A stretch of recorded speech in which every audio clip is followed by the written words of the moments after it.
Welcome back, troops. Let's tab 59. So on Saturday, the 4th of October, 2025, it's a week ago to make this video, the British Army, the British forces have suffered another embarrassing security breach. Last time, political activists, Palestine Action, got inside Brize Norton, based at the home of the Royal Air Force, and done some serious damage to 2 aircraft, spray painting the engines, etc. You've all saw that. I've done a video on it. So to say, on Saturday just gone, in the afternoon, not in the dead of night, Saturday afternoon, some thieves broke into the Royal School of Artillery at Lark Hill in Wiltshire, southwest England. So they broke in, they cut in through the fence round by the rear gate of the camp. Now, these aren't political activists, these are thieves. They broke in and apparently stole a lot of fuel. It says in the news, a substantial quantity of fuel from a civilian tanker that was parked up in there. Civilian contractors obviously got a fuel tanker in there. Thieves have got in and stole a considerable quantity. Now, there's loads of questions coming up about this. There's so many questions that have got to be answered, and it's probably early days. First of all, we know it's not political activists, it's thieves. Now, apparently there was another incident some time ago, not too far away at Middlewallop. There was a break-in there. You've got to ask yourselves, the Wiltshire Police, I'm sure they're asking themselves, if there's any pikeys in the area, because that's typical pikey sort of thieving. I remember at Malta Barracks in Aldershot, when I was there, we had oil-fired central heating and hot water. We didn't have gas, we had oil heating fuel. And near our back gate to that camp, actually, near the gates there, just on the edge of it's so close to the fence, it's ridiculous. We had a large steel tank that held the heating fuel, and it held, we used to always have about 30,000 litres in there, something like that, to keep the camp going. That was pilfered on one occasion by pikeys. I think the military police or the MOD police, somebody caught them actually doing it, but they had to go at taking the fuel out of that. And so this smacks, like I say, of just theft. Could be pikeys. Pikeys just nick it, I don't know. But that aside, it shows the vulnerability, again, of our bases. But it's not a new thing. As I say, back in Aldershot, I got attacked. The fuel got stolen, or attempted to be stolen. But it's not a new thing, because I was thinking, God, what's going on with the army? How are they getting into Brize Norton? What's the matter with security? How are they getting into these places? But I remember in Germany, coming back downtown, didn't want to go through the guard room because I was hammered. I didn't want to get caught being drunk going through the guard room with mates. We used to often climb over the back gate and get into camp. And often, so we didn't have to book out, we'd get out that way as well. So if we could break in and out of our own camp, it don't take an arch criminal's brain to work out that they can do it too. So it's been going on for a while. Apparently, I'm sure they've said online about this latest break-in at Lark Hill that they've got layers of security. Well, what have they actually got?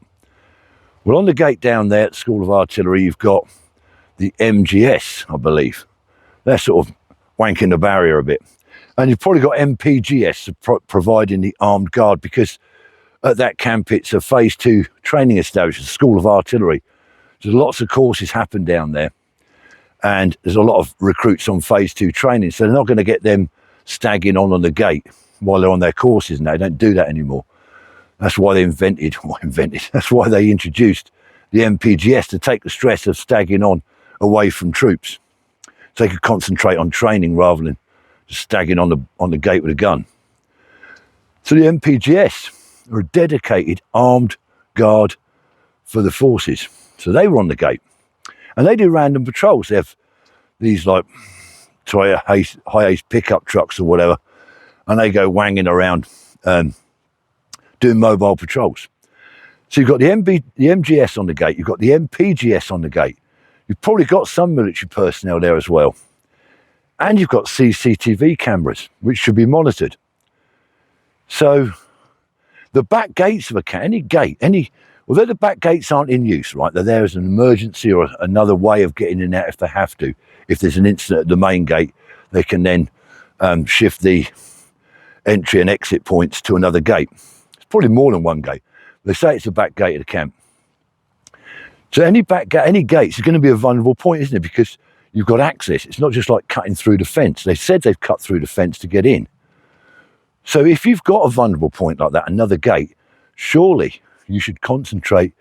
I mean, security should be everywhere, but that should be specifically monitored. So why didn't that happen? But getting back to when I was out in Germany, we didn't have CCTV. We did have an armed guard. It was us. We didn't have a dedicated armed guard. Every day of the week, all through the year, the guard was stagging on the camp. You'd have, in my instance, where the bloke operating the barrier, the red and white barrier, pushing up and down, letting people in and out, checking ID cards. But we had, just a little bit away from him, a guy armed with a self-loading rifle, and sort of an armed deterrent covering him on the gate. So that's who he had at the front gate, those two. And then the rest of the guard were in the guard room chilling out. But you would also have what we called a prowler sentry. Sometimes it's in twos. It depends on the threat level, the bikini threat level at the time. But routinely, if it's on a lowish level, be one guy walking around randomly round the camp for his 2-hour stag. Sometimes he might have a radio. More often than not, he was just walking around with a pickaxe. Didn't even have a gun. He had a pickaxe handle. That was it. He was walking around. We didn't have CCTV cameras back then in the 70s and 80s out in Germany on our camp anyway.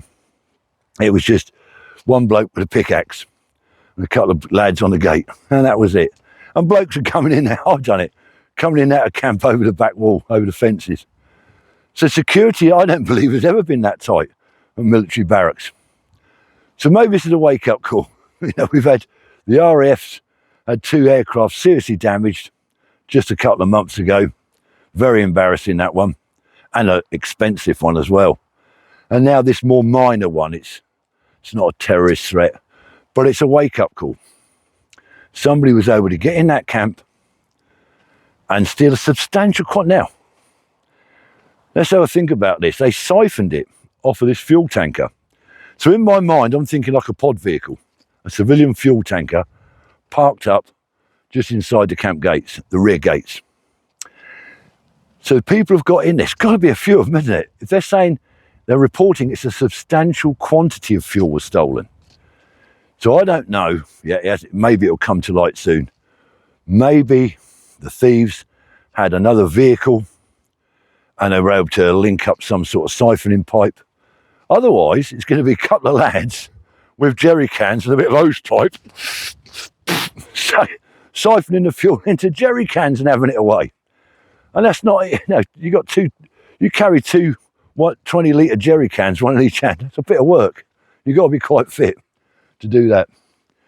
So it'd be interesting to come to light when they say substantial quantity and when they say they've siphoned it off from a civilian vehicle. Very embarrassing. And of course, at the moment, this is a difference between now and back, say, in Germany in the 90s, 80s and the 70s. Back then, we were under a bigger threat. We were under a threat from the IRA, attacking camps, blowing camps up both in UK and out in Germany. So it was a big threat there. We also had, in the 70s and 80s and into the 90s, not so much in the 90s, but certainly in the 70s and 80s, we had the threat of Baader-Meinhof, the Red Army faction, a homegrown German leftist terrorist organisation. Camps were under security threat from them. And of course, then you had the threat of the Socksmith people maybe spying on the camp. So we had lots of concerns going on then. Nowadays, what is the threat? Well, it looks like it's pikeys nicking your fuel. I don't know. I think we've gone to sleep a little bit here. I think that should have been...